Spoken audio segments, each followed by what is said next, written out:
এবারে সিরিয়া কিন্তু আসলে গত কয়েকটা সিজন থেকে ইন্টারেস্টিং হতে যাচ্ছে।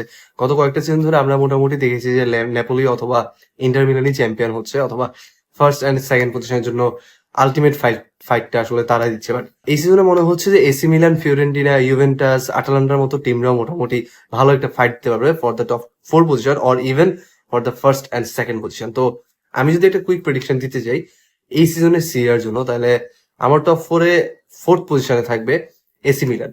কেন? Just just because they have sign Luka Modric? No, no, I guess they will be playing for redemption.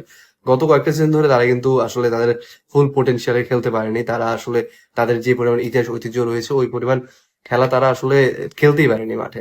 So I guess they will be back in this season and they will finish 4th। Then third পজিশনে আমার মতে Atalanta, Fiorentina থাকবে।